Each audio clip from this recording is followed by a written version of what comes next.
நீங்கள் பார்த்துக் கொண்டிருப்பது AJK டிவியின் புதுவை மாலை. வணக்கம். மகாத்மா காந்தியின் நினைவு தினத்தை முன்னிட்டு கடற்கரை சாலையில் உள்ள காந்தியின் சிலைக்கு ஆளுநர் திரு இக்பால் சிங் மற்றும் முதல்வர் திரு ரங்கசாமி ஆகியோர் மலரஞ்சலி செலுத்தினர். புதுவை அரசு செய்தி மற்றும் விளம்பரத்துறை சார்பில் மகாத்மா காந்தியின் நினைவு தினம் அனுசரிக்கப்பட்டது. இதனை முன்னிட்டு கடற்கரை சாலையில் உள்ள காந்தி சிலைக்கு ஆளுநர் இக்பால் சிங், முதல்வர் திரு ரங்கசாமி ஆகியோர் மாலை அணிவித்து அஞ்சலி செலுத்தினர்.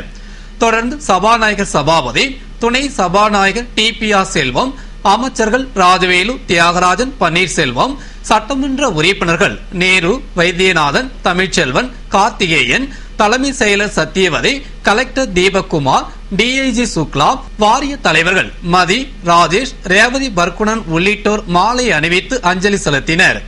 பின்னர் அலங்கரிக்கப்பட்ட காந்தி படத்திற்கு மலர் தூவி அஞ்சலி செலுத்தினர். இதனை அடுத்து 2 நிமிடம் மௌன அஞ்சலி செலுத்தப்பட்டது. பின்னர் காந்தியின் புகழை பரப்பும் வகையில் பாரதியார் பல்கலைக்கூட மாணவர்களின் தேசபக்தி பாடல்கள் இசைக்கப்பட்டது.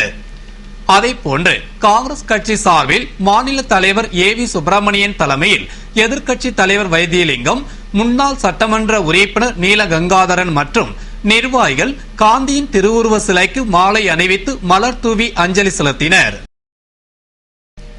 காவல்துறை அதிகாரிகளின் மன அழுத்தத்தை போக்கும் வகையில் மனோதத்துவ நிபுணர் தலைமையில் செயல் விளக்க கூட்டம் நடைபெற்றது. புதுவை கோரிமேடு காவலர் பயிற்சி பள்ளியில் காவல்துறை அதிகாரிகளுக்கான மன அழுத்த நிர்வாக பயிற்சி நடைபெற்றது. SSP Sanjeev, commander Omveer Singh, rotary club தலைவர் மகாலிங்கம் ஆகியோர் சிறப்பு விருந்தினர்களாக கலந்து கொண்ட கூட்டத்தில் மலேசிய டாக்டர் கபிரியேல் மன அழுத்தம் ஏற்படுவதற்கான காரணங்கள், பொது வாழ்க்கை மற்றும் தனிப்பட்ட வாழ்க்கையை சமநிலைப்படுத்திக் கொள்வது, மன அழுத்தத்தை போக்கும் வழிமுறைகளை குறித்து பயிற்சி நடத்தினார். காவலர் பயிற்சி பள்ளி முதல்வர் புருஷோத்தமன் மேற்பார்வையில் நடைபெற்ற பயிற்சி வகுப்பில் SPக்கள் ராமராஜு, பைரவசாமி, பழனிவேல், இன்ஸ்பெக்டர்கள், சப் இன்ஸ்பெக்டர்கள் உள்ளிட்ட 150க்கும் மேற்பட்டோர் பங்கேற்று பயிற்சி பெற்றனர். நிறைவில் ரோட்டரி கிளப் செயலாளர் ஸ்ரீதர் நன்றி கூறினார். ஆட்டோ மீட்டர் சோதனை சான்றிதழ் இல்லாத ஆட்டோக்கள் மீதான நடவடிக்கை தீவிரப்படுத்தப்படும் என்று போக்குவரத்து ஆணையர் சுந்தரேசன் எச்சரிக்கை விடுத்துள்ளார். இது தொடர்பாக புதுவை போக்குவரத்து ஆணையர் சுந்தரேசன் வெளியிட்டுள்ள செய்திக்குறிப்பில், அனைத்து ஆட்டோக்களுக்கும் கட்டண மீட்டர்கள் பொருத்தப்பட்டு இயக்கப்பட வேண்டும். மீட்டர் ரீடிங் அடிப்படையில் கட்டணங்கள் வசூலிக்க வேண்டும். ஆட்டோ மீட்டர்களை சரி செய்து அதற்காக புதுச்சேரி எடை மற்றும் அளவு கட்டுப்பாட்டு அதிகாரியால் வழங்கப்பட்ட சான்றிதழை உரிய முறையில் சட்டமிட்டு பயணிகள் பார்வையில் படும்படி ஆட்டோக்களில் வைத்திருக்க வேண்டும் என்று அனைத்து ஆட்டோ ஓட்டுநர்களுக்கும் பலமுறை அறிவுறுத்தப்பட்டுள்ளது. எனவே ஆட்டோ சோதனை சான்றிதழ் இல்லாத ஆட்டோக்கள், பர்மிட் இல்லாமல் ஓடும் ஆட்டோக்கள் மீது சட்டவிரோத இருசக்கர வாகனங்கள் மீது எடுக்கப்பட்டு வரும் நடவடிக்கை போன்று தீவிரமான நடவடிக்கை எடுக்கப்படும் என்றார். மேலும் ஒவ்வொரு ஆட்டோவும் வரி செலுத்துதல், கடன் நீக்கு சான்றிதழ், தகுதி சான்றிதழ், பெயர் மாற்றம், வாகனம் மாற்றம் போன்ற ஆட்டோ தொடர்பான எந்த ஒரு சேவைக்காகவும் போக்குவரத்து துறையினை அணுகும் பொழுது தமது விண்ணப்பங்களுடன் ஆட்டோ மீட்டர் சோதனை சான்றிதழுடன் நகல் கண்டிப்பாக இணைக்கப்பட்டிருக்க வேண்டும் என்றார். மேலும் சோதனை சான்றிதழ் இணைக்கப்படாத வாகனங்கள் நிராகரிக்கப்படும் என்றும் அவர் கூறினார். பேரறிஞர் அண்ணா அவர்களின் நினைவு நாள் அமைதி ஊர்வலத்தில் பங்கேற்குமாறு திராவிட முன்னேற்ற கழகத்தினருக்கு மாநில அமைப்பாளர் MA சுப்பிரமணியன் அழைப்பு விடுத்துள்ளார். இது தொடர்பாக திராவிட முன்னேற்ற கழக புதுவை மாநில அமைப்பாளர் MA சுப்பிரமணியன் கூறுகையில், வரும் பிப்ரவரி 3ஆம் தேதி ஞாயிற்றுக்கிழமை பேரறிஞர் அண்ணா அவர்களின் 44வது நினைவு தினத்தை முன்னிட்டு மாநில கழகம் சார்பில் கடலூர் சாலை பெரியார் திடலிலிருந்து ஊர்வலமாக புறப்பட்டு சென்று பேரறிஞர் அண்ணா அவர்களின் திருவுருவ சிலைக்கு மாலை அணிவித்து மலரஞ்சலி செலுத்தும் நிகழ்ச்சி நடைபெற உள்ளது. எனவே பேரறிஞர் அண்ணா அவர்களின் நினைவு நாள் அமைதி ஊர்வலத்தில் கழகத்தினர் தவறாமல் கலந்து கொள்ளுமாறு அவர் கேட்டுக் கொண்டதாக கூறினார். புதுவையில் தொடர்ந்து நடைபெறும் குழந்தைகள் உயிரிழப்பை தடுக்க அரசு உரிய நடவடிக்கை எடுக்க வேண்டும் என்று காங்கிரஸ் செய்தி தொடர்பாளர் வீரராகவன் வலியுறுத்தியுள்ளார்.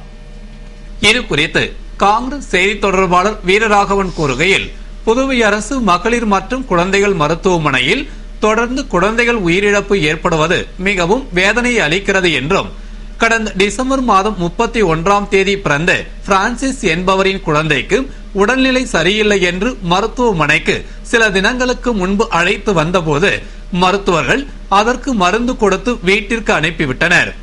ஆனால் வீட்டிற்கு சென்றவுடன் சிறிது நேரத்தில் வலிப்பு ஏற்பட்டு குழந்தை இறந்துவிட்டது. குழந்தைக்கு உயிரிழப்பு ஏற்படும் வகையில் அபாய நிலை இருந்திருந்தால் மருத்துவர்கள் மருத்துவமனையில் தங்க வைத்து தீவிர சிகிச்சை அளித்திருக்கலாமே. அதனை விடுத்து அலட்சியமாக வீட்டிற்கு அனுப்பியது ஏன் என்று கேள்வி எழுப்பிய அவர், இதுபோன்று கடந்த ஒரு ஆண்டில் மட்டும் 20க்கும் மேற்பட்ட குழந்தைகள் உயிரிழந்துள்ளன. மேலும் இதுபோன்று குழந்தைகள் உயிரிழப்பு என்பது தொடராவண்ணம் உயிர்காக்கும் பொறுப்பினை கொண்டு சுகாதாரத்துறையை தன்வசம் வைத்திருக்கும் முதல்வர் திரு ரங்கசாமி தலையிட்டு மருத்துவமனைகளில் குழந்தைகளுக்கு உயிரிழப்பு ஏற்படா வண்ணம் அரசு மருத்துவமனையே நம்பி வரும் ஏழை எளிய மக்களுக்கு நம்பிக்கை அளிக்கும் வகையில் குழந்தைகளை தீவிரமாக பரிசோதித்து மிகவும் கவனத்துடன் உரிய சிகிச்சை அளிக்க நடவடிக்கை எடுக்க வேண்டும் என்று கேட்டுக்கொண்டார். மேலும் இது குறித்து தலைமை செயலரிடமும் சுகாதாரத்துறை செயலர் ராகேஷ் சந்திராவிடமும் மனு அளித்துள்ளதாக அவர் தெரிவித்தார். புதுவையில் கடந்த 8 மாதங்களில் மட்டும் உரிமம் இல்லாமல் மற்றும் விதிமுறைகளை பின்பற்றாமல் இயங்கிய 476 வாகனங்களை போக்குவரத்து துறை பறிமுதல் செய்து 21 லட்சம் அபராதம் வசூலித்துள்ளது. புதுவையில் சுற்றுலா பயணிகள் பொதுமக்களிடம் ஆட்டோ ஓட்டுநர்கள் அதிக கட்டணம் வசூலிப்பதாக புகார் எழுந்ததை அடுத்து மீட்டர் பொருத்தி கட்டணம் வசூலிக்க உத்தரவிடப்பட்டது. இதனைத் தொடர்ந்து போக்குவரத்துறை அதிகாரிகள் மோட்டார் வாகன ஆய்வாளர்கள் தினமும் அதிரடி சோதனை நடத்தி உரிமம் இல்லாமல் விதிமுறைகளை பின்பற்றாத வாகனங்களை பறிமுதல் செய்து அபராதம் விதித்து வருகின்றனர். அதன்படி கடந்த மே மாதம் முதல் இம்மாதம் வரை 8 மாதங்களில் மட்டும் உரிமமின்றி இயங்கிய மற்றும் விதிமுறைகளை பின்பற்றாத 476 வாகனங்களை போக்குவரத்துறை பறிமுதல் செய்து 21 லட்சம் அபராதம் விதித்துள்ளது. மேலும் இதுபோன்ற சோதனைகள் தொடர்ந்து நடைபெறும் என்று போக்குவரத்து அதிகாரிகள் தெரிவித்துள்ளனர்.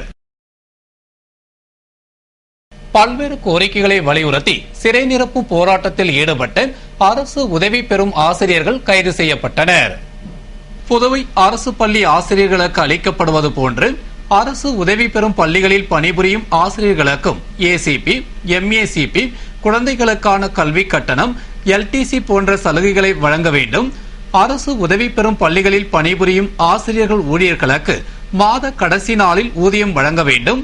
தனியார் சுயநிதி பள்ளிகளில் பணிபுரியும் ஆசிரியர்கள் ஊழியர்களுக்கான பணி பாதுகாப்பு போன்ற விஷயங்களில் கல்வித்துறை தலையிட்டு விதிகளை ஏற்ற வேண்டும் உள்ளிட்ட பல்வேறு கோரிக்கைகளை வலியுறுத்தி தனியார் பள்ளி ஊழியர்கள் சம்மேளனம் கிறிஸ்தோபர் தலைமையில் கம்பன் கலையரங்கம் எதிரில் ஒன்று திரண்டு பேரணியாக சட்டசபையை நோக்கி சென்றனர்.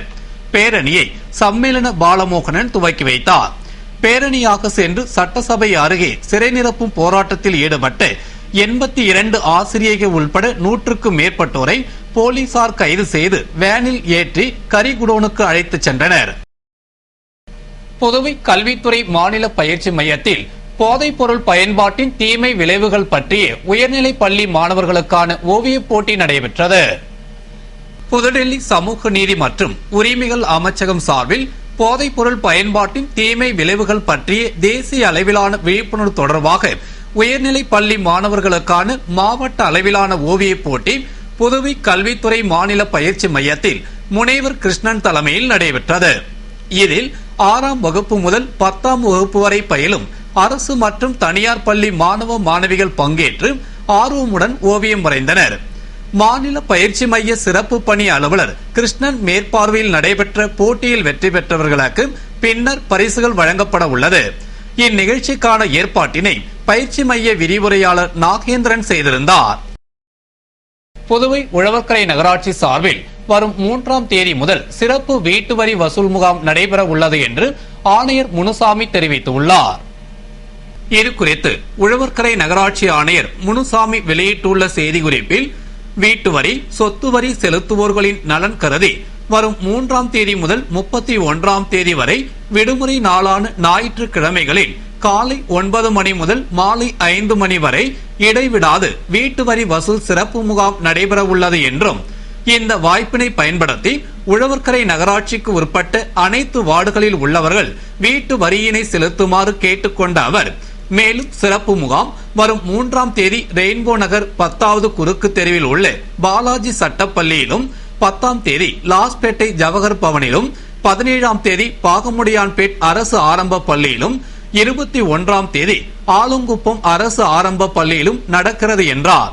தொடர்ந்து மார்ச் மாதம் 3ஆம் தேதி வெங்கட்டா நகர் தமிழ்ச்சங்கத்திலும், 10ஆம் தேதி குறிஞ்சி நகர் சமுதாய நலக்கூடத்திலும், 17ஆம் தேதி கதிர்காமம் தில்லையாடி வள்ளியம்மை பெண்கள் அரசு உயர்நிலைப் பள்ளியிலும், 24ஆம் தேதி சாரம் அரசு ஆரம்ப பள்ளியிலும், 31ஆம் தேதி ஜவஹர் நகர் நகராட்சி தலைமை அலுவலகத்திலும் சிறப்பு முகாம் நடைபெறுகிறது என்று அவர் தெரிவித்தார்.